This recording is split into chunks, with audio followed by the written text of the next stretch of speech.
सिर्फ मोहम्मद अली जिन्ना नहीं जिम्मेदार थे पार्टीशन की, ये तमाम संगठन भी जिम्मेदार थे। मुस्लिम संगठन नहीं कर रहे हैं, पूरा नॉर्थ ईस्ट कर रहा है। तमिलनाडु से भी आवाज़ उठ रही है। होम मिनिस्टर कह चुके हैं कि उनके पास कोई ऐसी सूचना नहीं है कि बांग्लादेश से हिंदू प्रताड़ित होकर पिछले 6-7 साल के अंदर भारत आए हों। अब इस बिल को पास कराने के लिए, देश में भ्रम कायम करने के लिए बांग्लादेश को टारगेट किया जा रहा है।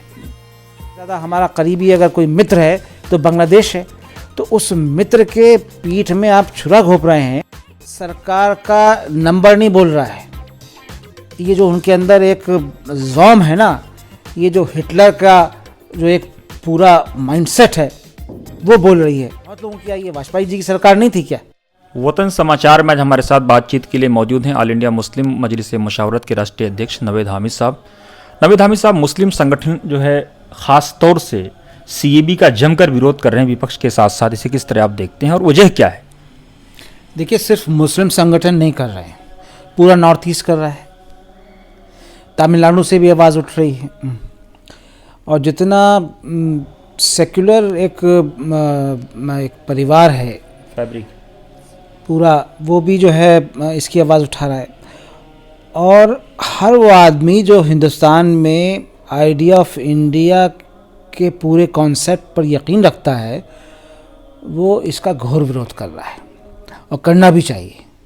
क्योंकि ये जो पूरा बिल है, सिटीजनशिप अमेंडमेंट बिल जो है, ये केवल धर्म के आधार पर ही भेदभाव नहीं कर रहा, बल्कि ये जो हमारा संविधान है, दस्तूर है, कॉन्स्टिट्यूशन है, उसकी जो स्पिरिट और रूह है उसके ख़िलाफ़ है। और मैं समझता हूँ कि आज़ादी की लड़ाई में जो हिंदू महासभा का नारा था, जो वीर सावरकर का नारा था, जो RSS का रोल था, उस रोल पर ये माहौल लगाने की कोशिश है। सिर्फ मोहम्मद अली जिन्ना नहीं जिम्मेदार थे पार्टीशन की, ये तमाम संगठन भी जिम्मेदार थे, क्योंकि उन्होंने ऐसे देश में वातावरण बनाया। उस ब्रिटिश सरकार के साथ जो सांठगांठ की थी, आपको मालूम है क्या क्या क्या की थी। तो ये वो अनफिनिश्ड इनका एजेंडा जो है। लेकिन आपने कहा है कि शेख हसीना जी को भी वजाहत करनी चाहिए कि जिस तरह से उनके देश को टारगेट किया जा रहा है। बिल्कुल करनी चाहिए, बिल्कुल करनी चाहिए। ये पूरा सिटीजनशिप अमेंडमेंट बिल जो है वो बांग्लादेशियों जो नाम निहाद एक बोगी खड़ी गई है बांग्लादेश के नाम पर, उसके नाम पर बनाया जा रहा है। तो आज जब बांग्लादेश में GDP भारत से ज़्यादा है, भारत की संसद के अंदर होम मिनिस्टर कह चुके हैं कि उनके पास कोई ऐसी सूचना नहीं है कि बांग्लादेश से हिंदू प्रताड़ित होकर पिछले 6-7 साल के अंदर भारत आए हों, तो अब इस बिल को पास कराने के लिए, देश में भ्रम कायम करने के लिए बांग्लादेश को टारगेट किया जा रहा है। और शेख हसीना वाजिद जो हैं वो मोदी की बहुत अच्छे उनसे टर्म्स हैं। लेकिन NRC से लेकर आज तक CAB तक बांग्लादेश पूरी तरह से साइलेंट है। शेख हसीना आई थी लेकिन उस पर उन्होंने कुछ कहा नहीं। उन्होंने मुझे जो याद है कि उनकी प्रेस रिलीज थी, उसमें था कि गुफ्तगू हुई है और भारत ने उनको अश्योर कराया है। भारत के जब यहाँ रक्षा मंत्री वहाँ गए थे बांग्लादेश, जब भी अश्योर कराया था कि बांग्लादेशियों को टारगेट नहीं किया जाएगा, बांग्लादेश में जो यहाँ जिनके पास डॉक्यूमेंट नहीं है उनको नहीं भेजा जाएगा। लेकिन ये कि अब बाकायदा, चूँकि इनकी कहनी और करनी में तो बहुत फ़र्क होता है, बाकायदा पार्लियामेंट में खड़े होकर एक देश को आप बदनाम कर रहे हैं और उस देश का जो पूरा, जो आपका सबसे अच्छा करीबी दोस्त है, जिसको आप कहते हैं कि इस वक्त हमारा जो सारे पूरे रीजन में है, उस रीजन में सबसे ज़्यादा हमारा करीबी अगर कोई मित्र है तो बांग्लादेश है, तो उस मित्र के पीठ में आप छुरा घोंप रहे हैं और उस मित्र की छवि को ख़राब करके आप भारत में रहने वाले लोगों में एक भ्रम फैलाना चाहते हैं कि वहाँ पर जो अल्पसंख्यक समुदाय है, ख़ासकर हिंदू समुदाय है, उस पर वहाँ पर जुल्म हो रहा है। तो अगर वहाँ जुल्म हो रहा है तो शेख हसीना को, और नहीं हो रहा है तब भी शेख हसीना को और बांग्लादेश को ये बात क्लैरिफाई करनी चाहिए कि क्या वो अमित शाह के जो पूरा आज का बयान है और जो पूरा कैंपेन है उससे वो इत्तेफाक करते हैं या उसका खंडन करते हैं। लेकिन गृह मंत्री ने कहा है पार्लियामेंट में कि 5 साल के लिए उनकी सरकार आई है, आपको सुनना पड़ेगा 5 साल तक।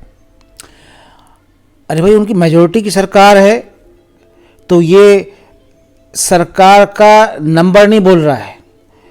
ये जो उनके अंदर एक ज़ौम है ना, ये जो हिटलर का जो एक पूरा माइंडसेट है वो बोल रही है उसमें।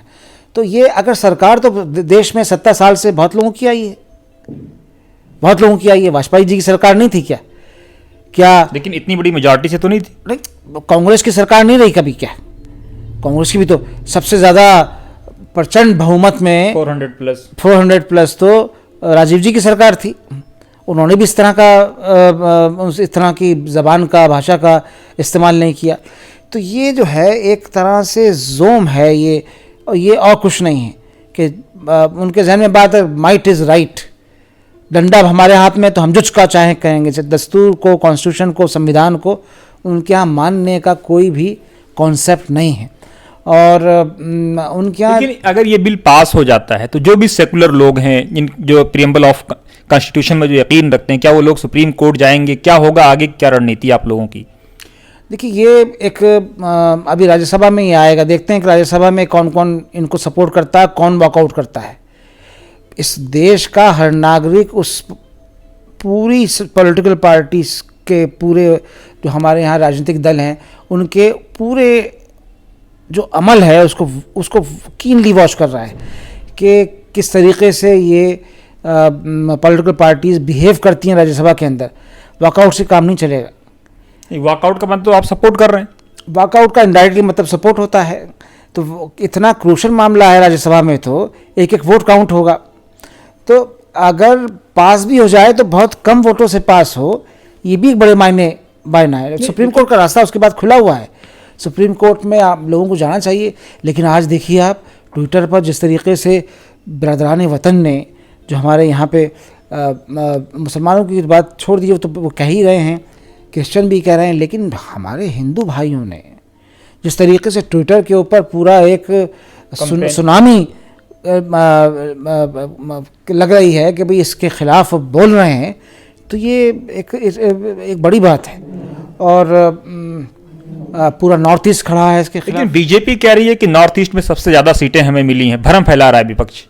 देखिए, वो सीटें मिली थी, वो कैप के ऊपर नहीं मिली थी, वो एनआरसी पे नहीं मिली थी। लेकिन मुद्दा तो एनआरसी तब भी था। नहीं, इतना बड़ा मुद्दा नहीं था। और एनआरसी जब इनका फेल हो गया तब ये सब लेके आए हैं। तो इनको समझाने में नाकाम हो रहे हैं, ये नॉर्थ ईस्ट के लोगों को समझाने में। मैं देख रहा था कि नॉर्थ ईस्ट के बहुत सारे आज तो चीफ मिनिस्टर ने कह दिया मणिपुर के कि हम इसको मणिपुर को जो है इसको एक्सक्लूड कर दीजिए। तो एक आईएएफ जो इंडियन एयरफोर्स का एक पायलट था, उसने नौकरी छोड़ के इसके खिलाफ जो है इसके खिलाफ एजिटेशन में शामिल हो गया। प्रोग्रेस की बात ही नहीं हो रही है, तरक्की की बात नहीं हो रही है। कभी एनआरसी, कभी कैब, कभी कोई तीसरी, चौथी, पांचवी, इस तरह से देश को एक अलग अलग मुद्दों में उलझा दिया गया है। इसे किस तरह आप देखते हैं? एक तरफ बांग्लादेश जो हमारे बाद बना था, आज माशी मैदान में आसमान छू रहा है। देखिए, उनके पास डेवलपमेंट का कोई एजेंडा नहीं, उनके पास नारा है, जैसे नारा पास्ट ट्रिलियन इकोनॉमी का है। अरे भाई, इकोनॉमी कोई भी इकोनॉमी लेंडर होता है ना, लेंडर अगर आप जानते हैं, किसी के पास अगर एक मखसूस एक्स अमाउंट है तो 6 साल के बाद वो एक्स अमाउंट डबल हो जाती है। मनी लेंडर का जो काम होता है वो तो यही आप देखा होगा, आपने महसूस किया होगा। तो ये वो डबल होते आज 2.7 ट्रिलियन की इकोनॉमी है।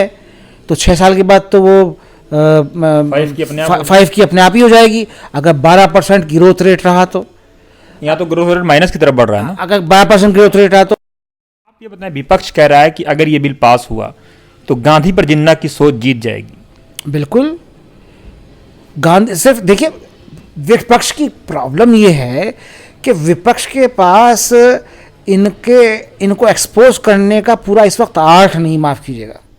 ये क्यों नहीं कहते कि वीर सावरकर ने क्या कहा था टू नेशन थ्योरी के बारे में? ये क्यों नहीं कहते कि हिंदू महासभा की क्या राय थी? ये कांग्रेस ने तो अपोज किया था ना पार्टीशन को। आखिर में जाके क्या हुआ, वो रेजोल्यूशन कांग्रेस वर्किंग कमेटी का जो आखिरी रेजोल्यूशन था मान लिया गया, लेकिन